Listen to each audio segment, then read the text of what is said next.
הקדוש בוקר טוב, תזכו שנים רבות נעימות וטובות. מסכת כתובות דף צדיק ב' עמוד א', is 92a.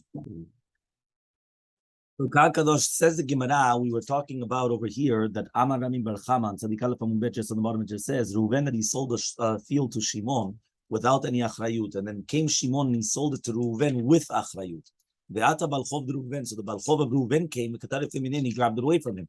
So it comes over here. The din is that Shimon is obligated to go and to save it from the Balchov for Reuven. Okay? So comes the Gemara and says, Elmaleh Rava comes and he says, I don't understand you. Remember, achrayut means a guarantee. So he says, Need achrayut de alma kabil aleh. He only accepted upon himself achrayut de alma. But achrayut de nafsheh mi kabil aleh. Right? Which means he was mikabel achrayut for other people, but not achrayut for Reuven himself, right? For sure not. So if so, Shimon cannot come. He doesn't have any achrayut for Reuven. Okay, everyone understood the case. One more time. Why he cannot give One more himself time. Reuven comes and he sold a field to Shimon. What we call nowadays is called as is. There's contracts which are called as is, which means you sold a building and afterwards you found out that it's a dump. You're gonna have to take down the entire building. You bought it as is. Yeah. It's tough luck. That's the word in English. Yeah. Right? A very nice word, right? Tough luck, which means mazalcha, right? Mazalcha garam. Right? That's what it is. Mistab chasadeu. That's in Aramaic, right? That your field got flooded over, right? That was your mazal. So therefore, Reuven comes and he sold the field to Shimon without any achrayut whatsoever, without any guarantee. Meaning something happens, doesn't matter. Okay, fine. Shimon comes and he sells it back to Reuven with achrayut, with a guarantee. So again, it's basically Mr. A selling to B and B selling to A. But when A sold it to B, it was without achrayut. And when B sold it to A, it was with achrayut. So now the Balchov of Reuven comes and he takes it away from him. Right? He takes it away, right? Vata Balchov de Reuven, and he takes it from the Shimon. So Dina Udazil Shimon Fatzele. So the Dina is the Chayav Shimon to go and to save it from the Balchov for Reuven. So Elmaleh Rava comes and he says, I don't understand you. When Shimon came and he accepted upon himself achrayut, that was achrayut from other people. But achrayut in Hashem, but he wasn't accepting it for Reuven. Meaning like this. One more time. Let's just get the case. Get the case very clear. David Perez comes and he sells me a field without any achrayut, without any guarantee, without any guarantee. So if something happens, doesn't matter. No guarantees, as is. Okay, perfect. I come and I sell it back to David with a guarantee. Mm-hmm. Okay, fine. Until you're clear. Mm-hmm. Yeah, I sell it back to David with a guarantee. All of a sudden, right, Mr. Isaac Poor David, right? We're all with the Davids, yeah. So the Mr. Isaac Poor David comes and he goes and he collects a field from Reuven, takes it away from him. Yeah, okay. Why? Right? Because at the end of the day, right, it was about Chov de Reuven. So now 1 second, but when I sold them the field, it was with the achrayut, it was with a guarantee. So I have to go and pay him back in order that he keeps his field. So says the Gemara, Ribono Shel Olam, when I'm also David. What's his involvement? What's his involvement again? The Gemara. So says the Gemara, right? 1 second, Ribono Shel Olam, when I came and I accepted upon myself, right? Because so I accept upon myself the achrayut. I accepted the achrayut from other people, but not from him himself, meaning not from the David Perez himself, because if you owe the money to other people, I came and I said it achrayut, what does that mean? So if, for example, if let's say Jean-Paul, if I owe Jean-Paul the money, right? So or I owed Ronen the money, so then there's achrayut, a kavanah, that I am obligated to pay them off, so you keep the field. But Ribono Shel Olam, I didn't accept guarantee, achrayut, that if you owed him money, that I also have to pay him back. That doesn't make sense. You knew that before selling back or not? Obviously not. So says the Gemara, 1 second, Umodeh Rava Reuven Sheyarash Sadeh Yaakov. Nevertheless, Rava agrees that in a case where Reuven comes and, right, he's going to be Yoresh HaSadeh from Yaakov, and he sells it to Shimon without any achrayut. And then he comes and he sells it to Reuven with achrayut. And now the Balchov of Yaakov comes and he grabs it away from him. So the din is that is going to come Shimon and he's going to be matzil from Reuven. My time out, what's the reasoning? Balchov di Yaakov ki balchov di Alma dam. Because the balchov is like another balchov, that is like the balchov di Alma. What does that mean? He's coming and he's going to toref the sedeh, not because of Reuven, meaning it's something else. It has nothing to do with it. Meaning in this case, right, when he's coming and he's taking it, it has nothing to do with him, right? So therefore it makes sense, this case. So Amar Rabbi Mechama says, Reuven shemachar sadeh l'Shimon b'achrayut. Reuven that comes and he sells a field to Shimon with achrayut. V'zakaf alav b'milveh. Now, during the time of the money, he didn't have money. So at the time of the sale, he didn't have money. So what happened? He went and he put it as a milveh, like a loan, right? Bumet Reuven. So now Reuven dies. Now the balchov of Reuven comes and he takes it away from Shimon. Now Shimon comes and he pays off the money. Okay, that means he paid off the chov of Reuven in order that he could keep the field. So the din is that the children of Bnei Reuven could come and say, Anna mitaltale shavak avun gabach.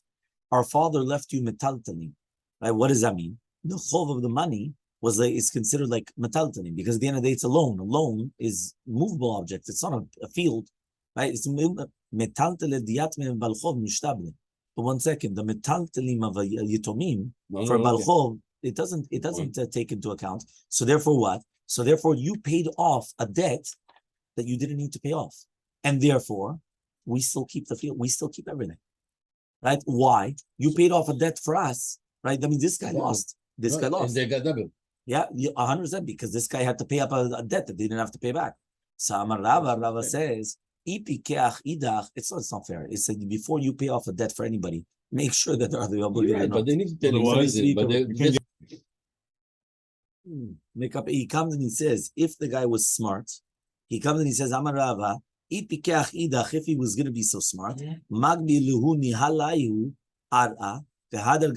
says, what they have is you have to give them karka. Meaning you have to give the yitomim, right, karka. And by giving them karka, right, what happens is that then they could come and they collect it, just like Rav Nachman.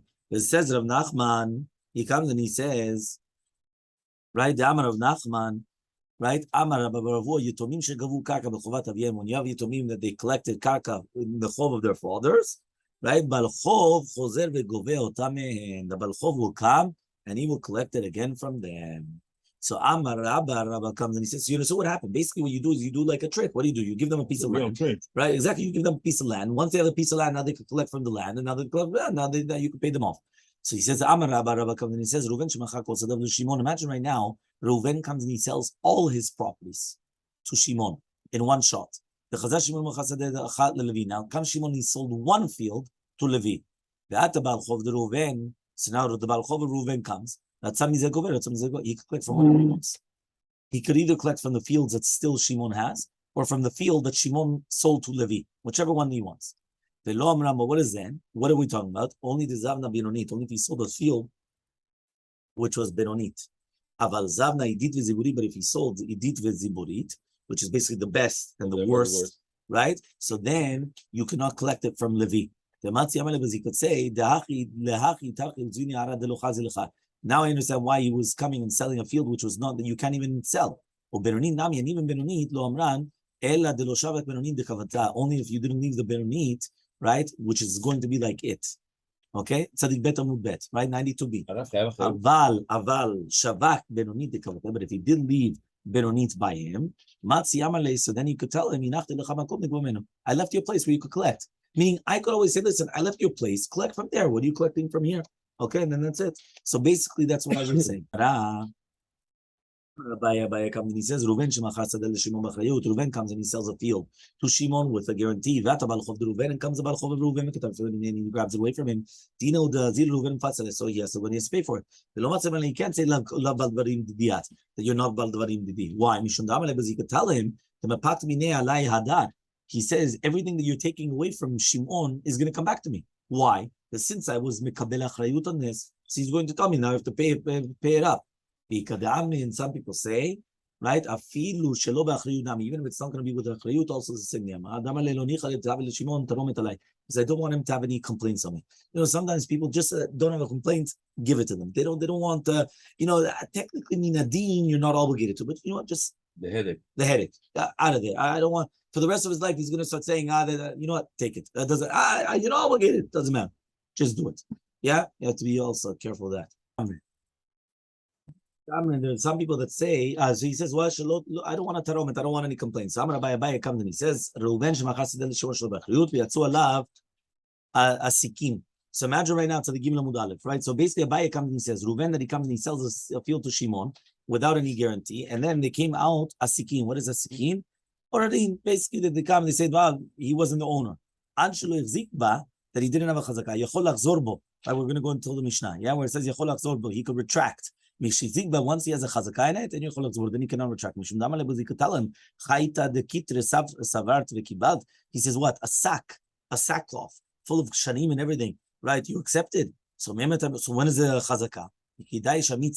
Right, when he comes and he says when you're going to go on the gvulot, right, which means once he fixes all the borders, right, when he fixes all the borders, that's when it's going to be enough. So some people say nami, even achrayut also it's going to be the same thing. Right, go come show him your shtar, and then you could come and you collect it, and I'm going to pay you back. Which means, show me the document, and after the document, then I'll pay you back. So that's what he could actually come and you could tell him. So therefore, because of that, for sure he's not going to be zoche bedin, and they're not going to take it away at all. He cannot stop anything until show me the document. You could always ask for the document. As long as you ask for the document, so then that's it.